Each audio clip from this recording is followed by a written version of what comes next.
Good evening and welcome. Tonight we will be going over the history and geography of Ariana in Tunisia. So normally I would have my atlas out and show you a map of beautiful Tunisia, but this is a very tiny governorate, small part of Tunisia. I'm going to zoom out so I can show you exactly where we are in Tunisia and exactly where Tunisia is if you are not familiar. So here's Tunisia, and Ariana's right there. Tunisia is located in northern Africa on the Mediterranean coast. You can see Sardinia, right? Yeah, Sardinia up there, and Sicily right there, and Italy way up there. Ariana is a city in the suburbs of Tunis, which is the capital city. The region is known as Grand Tunis, or probably Grand Tunis there, because it's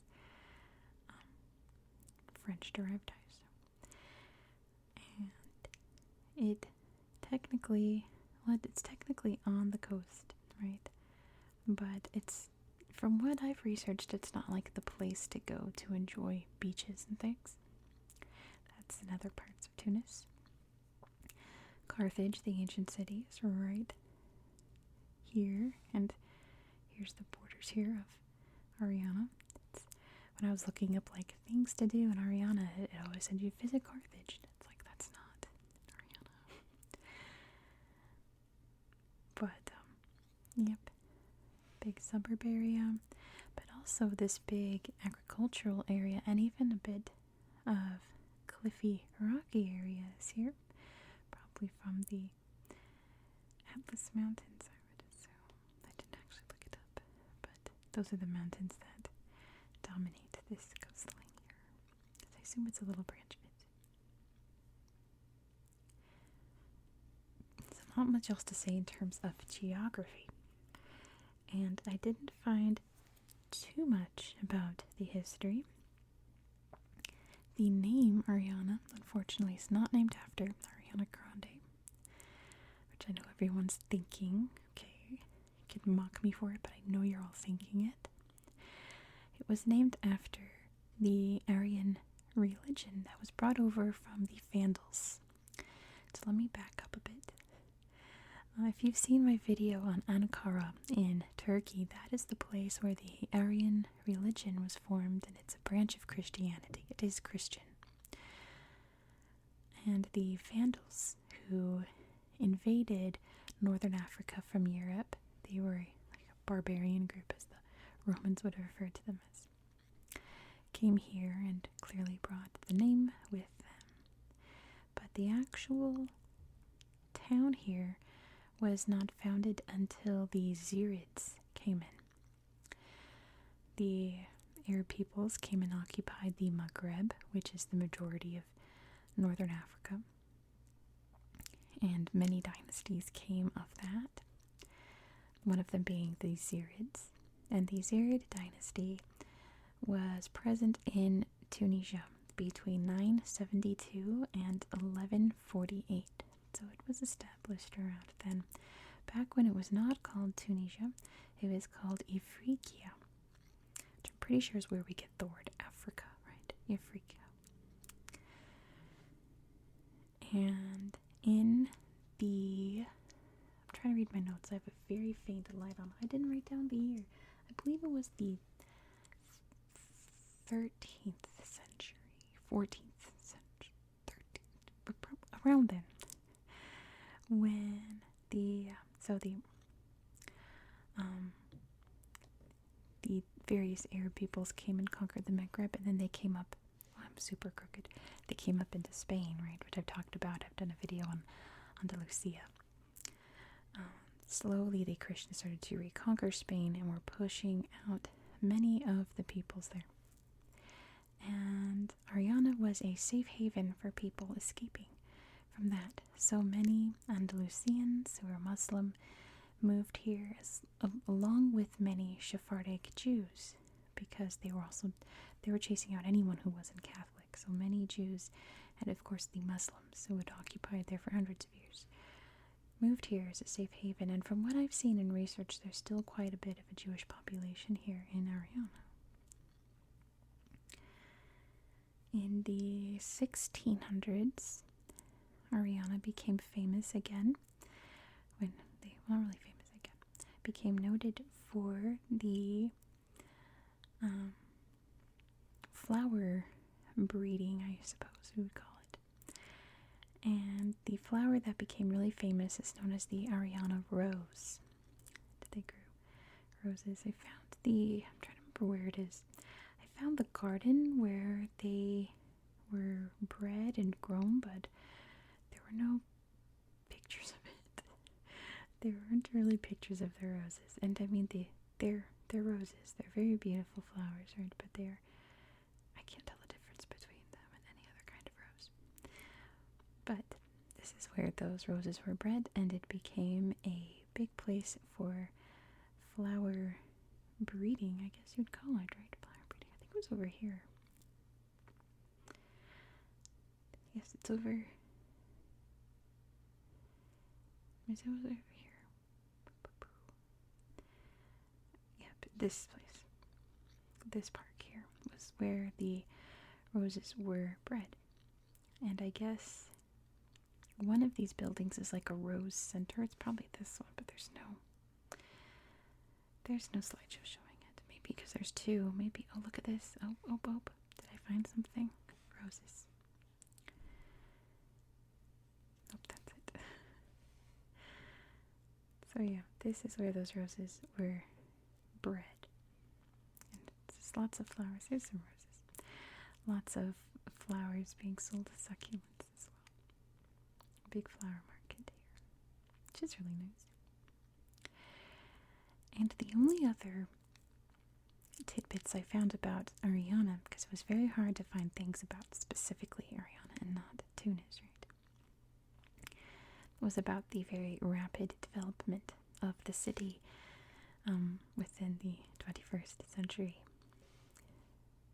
If I go like this, you can even see it's a lot of 3D stuff.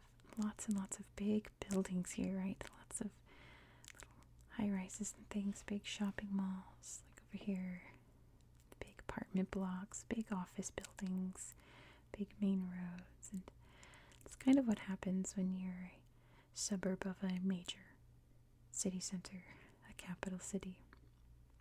So I found a website lamenting all of the buildings that were destroyed, buildings that were, hundreds and hundreds of years old to make way for these high rises, which is very sad. It was the website, so it's probably a little biased, I don't know, about how the government was terrible for not trying to preserve these buildings, which I could agree to some point, but I'm sure there's another side to the story, right? Tiki Taka Foot. I assume that's like a football store. I don't know. I'm not in Ariana anymore. See, I'd keep doing this all the time. I wandered out when I was zoomed in. There we go. I wound up in Tunis. Let me show you the slideshow here. So there are definitely two sides of the governorate. There's the city part and the farming agricultural part. Look at these melons, the watermelons, or the pumpkins. I cannot tell, but it's very beautiful out here, isn't it? I think they're pumpkins. Some kind of gourd, maybe. It's either a gourd or a melon. Maybe this is it. I have no idea what that is. But yeah, how interesting that it's so oh, how pretty. That's lovely. Very distinct line between the city part and the country part.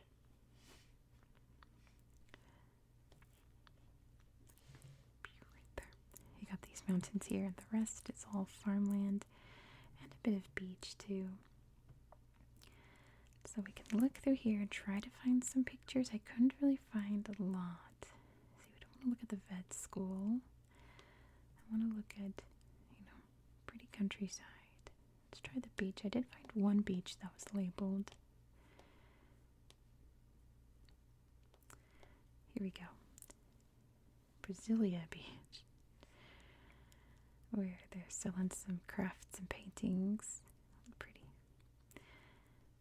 It's boats, kayaks, Brasilia Beach. How interesting. I just realized that whenever I'm looking at Tunisia stuff, it's either stuff in Arabic or stuff in French. I've never seen like English written down in Tunisia before. I love. How interesting. A little romantic spot there. What's happening there? All the kids are gathered around. Yeah, that's just occurred to me. I've never seen like English. Like it would say La Plage de Brazil or something like that if it was French. I don't know. How interesting. What's that? Just a school. But let's see. We already looked at that. Here's all the farmland here. And I have to be careful again. It's a tiny little part of. Okay, I'm still in there. I'm still on the border. There's a town. Calat el Andaluz. We were just talking about. There's the weird pumpkins there. We were just talking about the Andalusians that moved here. Maybe that's a town founded by them. I didn't see that when I was last looking around here. I did see like plage, Coco, beach en voiture. Coco Castle? What is that? There's turkeys. How did they get turkeys over here? What is this? There's a bunch of new stuff popping up. Wait, is this in Ariana? We're not even in Ariana, that's why. My bad. I should probably cut that out, but it was neat to say the turkeys. Yep, we went too far north. I should have known. This is the town I was looking for. This town has a nice little slideshow. Pro view. There's lots of flowers and little sheepies, and they have goats in the slideshow too. I love goats. Lots of sheepies. And a horse. And little goats. Ah, goats are so cute. But yep, that is pretty much all I've got for you. Anything else that's cool, I'm gonna wind up leaving the governor like I just did. My bad. Sheepies. Because, yeah, very tiny place. There's not a lot of pictures to show you. Turn these places real quick. Nope. Nope, you got a slideshow. I think I'm going to close it out on this slideshow. So thank you so much for watching. If you enjoyed this style of content, please consider subscribing. This is an ongoing series on my channel. It's a pretty mosque there. Next, we will be going to a very exciting place in Chile. Love Chile. And I'm very excited about this because it's the place that I know the most about in Chilean history. We are going to see the world's oldest mummies. So be sure to subscribe so you won't miss out. I hope that you found this video to be relaxing and educational. I hope that you have a good